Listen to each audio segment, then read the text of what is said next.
Inspired at an early age by uncles, aunts, brothers, friends, and other loved ones who served in World War II, Korea, and Vietnam. He graduated from Rhode Island College in 1974 with a bachelor's degree in nursing, received a master's degree in nursing from the University of Rhode Island in 1979. He graduated from St. Joseph's Hospital School of Anesthesia in 1982 and is a member of the Certified Registered Nurses Association. He and his wife, Patricia, have 5 daughters. God bless them, I have 2. That's enough. And 1 granddaughter and 1 grandchild on the way. He is currently a nurse anesthetist at St. Anne's Hospital, Fall River, Mass., where he has worked since 2002.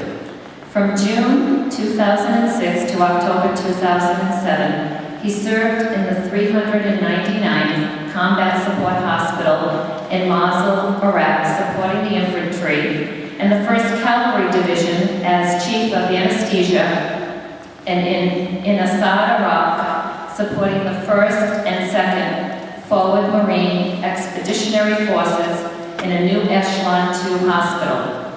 He was also part of the Forward Surgical Team supporting the 1st Armored Division, Old Ironsides, in Operation Enduring Freedom and Operation Iraqi Freedom from February 2003 until August 2003.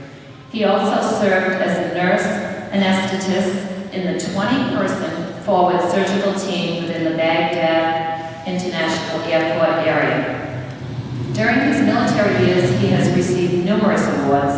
Some of them include the Combat Action Badge, Expert Field Medical Badge, Meritorious Unit Commendation, Legion of Merit, the Bronze Star Medal, and the Meritorious Service Medal.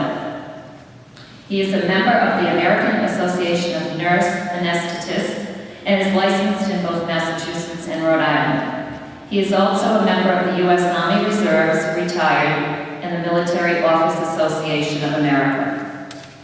In 2009, he was Patriotic Speaker for the Bristol's 224th 4th of July celebration, and in 2010, Principal Speaker for Bristol's Rhode Island Veterans Memorial Day celebration.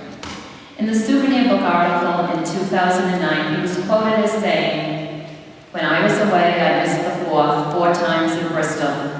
That was one of the things I thought about when I was over there, how wonderful it is to celebrate the 4th and the freedoms we have, especially in Bristol. I missed that, and I couldn't wait to come home to celebrate it. You don't realize how special it is until you miss it." Ed, we are very glad you are with us today, and thank you for your service to our country and helping to preserve the freedoms we tend to take for granted. Please help me welcome our interfaith speaker for the 226th celebration, Colonel Edwin O. Sear.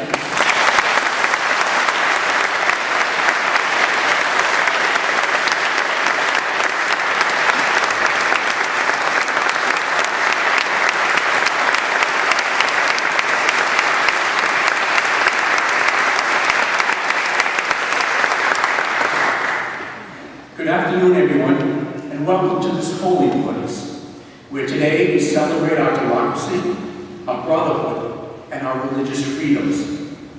As our Independence Day approaches, let us understand that our most important freedom is the freedom of choice.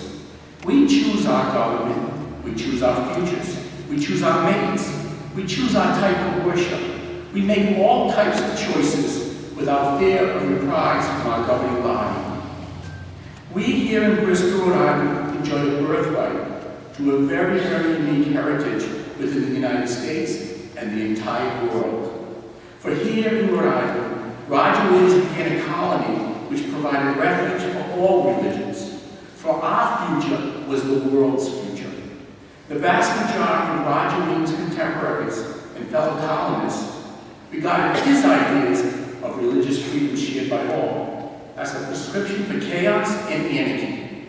Just about all believed that each nation must have a national church, and that dissenters of this national church had to be compelled, to be forced to conform to the nation's church.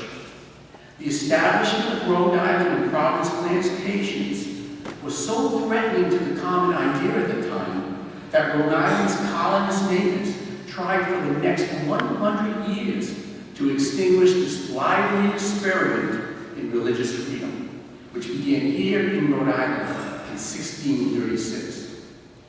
It is also an interesting historical note that Massachusetts, Connecticut, and the Plymouth colonies regard William's colony here in Rhode Island as a common enemy, and specifically tried for over 30 years to destroy Rhode Island. This idea of religious freedom is one of the foundations within the U.S. Constitution and the First Amendment of the U.S. Constitution. Now, at this time, I've asked our religious leaders here to stand together, lock arms, and recite a short prayer out loud in their own faith together. I will explain later the significance of this act. Please begin. Thank God.